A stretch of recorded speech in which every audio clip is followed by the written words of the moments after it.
Beberapa tahun belakangan ini, banyak sekali berita dan informasi yang simpang siur, utamanya bersumber dari media sosial, berkaitan dengan warga negara Cina masuk secara besar-besaran ke Indonesia secara senyap, dan tentunya karena dipermudah oleh rezim yang berkuasa.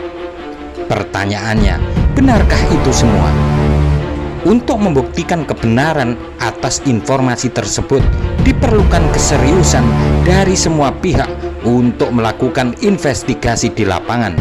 Tentu saja, hal itu membutuhkan sumber daya dan juga waktu yang tidak sebentar. Tetapi, yang terjadi saat ini masih berupa persepsi yang kerap kali digunakan untuk menjustifikasi dan memperkeruh suatu persoalan. Terlepas dari benar atau tidaknya informasi tersebut, upaya untuk menyusupkan warga dari suatu negara ke negara yang lain sudah banyak dilakukan oleh berbagai negara di masa lalu, baik dalam tujuan yang negatif maupun untuk tujuan positif. Hal yang sama juga pernah dilakukan oleh pemerintah Indonesia. Sejarah mencatat pada tahun 1969, pada saat Malaysia dilanda huru-hara antara etnis Melayu dan Tionghoa, dipicu penguasaan mayoritas sektor perekonomian oleh etnis Tionghoa, mengakibatkan tersendatnya pembangunan di Malaysia. Peristiwa tersebut bermula dari kekalahan telak Partai Koalisi Pemerintah United Malaysian Nation Organization (UMNO) di sepanjang sejarah pemilu Malaysia. Sementara partai oposisi keturunan Tionghoa, Democratic Action Party (DAP), mendapatkan suara paling dominan.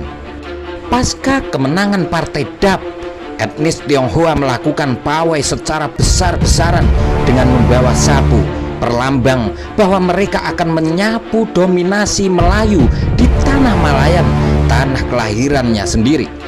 Situasi itu berlangsung cukup lama hingga melahirkan konflik yang cukup besar. Kondisi yang begitu genting itu bahkan memaksa Perdana Menteri Tun Abdul Rahman mundur dan digantikan oleh anaknya Tun Abdul Razak pada tanggal 22 September tahun 1970. Masih dalam kondisi pemulihan konflik tersebut, Perdana Menteri Tun Abdul Razak diam-diam meminta bantuan Presiden Soeharto. Tun Razak meminta Soeharto untuk mengirimkan sebanyak-banyaknya TKI ke Malaysia untuk menyeimbangkan ketimpangan sosial antara etnis Melayu dengan etnis Tionghoa. Yang menarik dari peristiwa itu adalah pihak Malaysia menetapkan standar bagi orang-orang yang akan dikirim ke sana. Di antaranya bahwa para TKI itu harus beragama Islam dan rajin menjalankan sholat 5 waktu.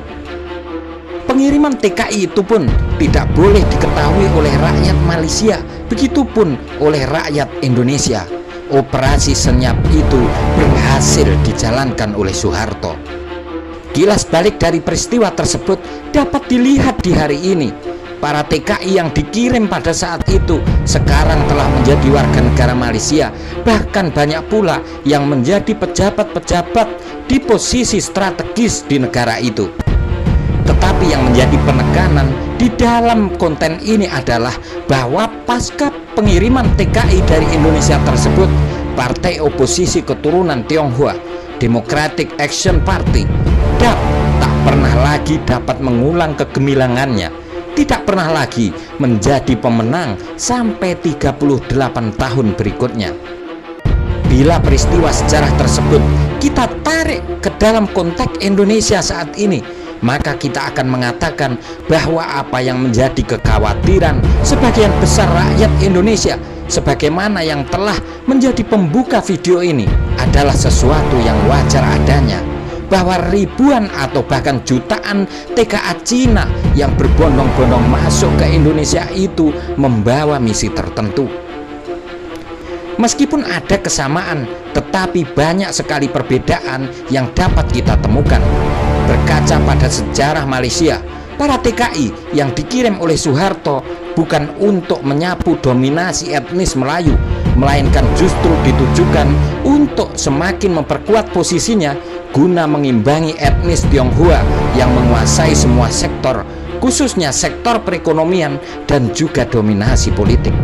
Dalam menjalankan operasi senyap tersebut, Presiden Soeharto melibatkan beberapa tokoh intelijen penting seperti halnya Ali Murtopo, Beni Murdani, dan lain sebagainya. Pada gilirannya, tokoh-tokoh tersebut juga melakukan proses pengaderan, melakukan transformasi pengetahuan, strategi, dan juga taktik yang diteladani serta dicontoh oleh para tokoh intelijen yang masih hidup di hari ini. Peristiwa itu seharusnya dapat dijadikan pelajaran penting dalam rangka untuk menjaga kedaulatan bangsa, melindungi segenap tumpah darah bangsa Indonesia. Tetapi aneh, pola semacam itu justru dilakukan oleh orang-orang asing dan seolah dibiarkan, bahkan didukung oleh para tokoh yang sedang menjadi bagian dari kekuasaan, utamanya tokoh-tokoh intelijen penting di negeri ini. Seolah ada pola hubungan antara sejarah masa lalu dengan apa yang terjadi pada saat ini. Sejarah memang seperti putaran waktu yang terus berulang. Hanya modifikasi pelaku dan namanya saja yang berbeda. Inilah pentingnya mempelajari sejarah. Namun, sayang sekali, anak-anak negeri ini telah lama lupa pada sejarahnya. Peristiwa tersebut setidaknya dapat kita gunakan sebagai upaya untuk meningkatkan kewaspadaan dan sebagai bahan berpikir secara kritis menghadapi lingkungan yang terus berubah dari waktu ke waktu, semata-mata untuk tetap menjaga kedaulatan bangsa dan negara. Merdeka!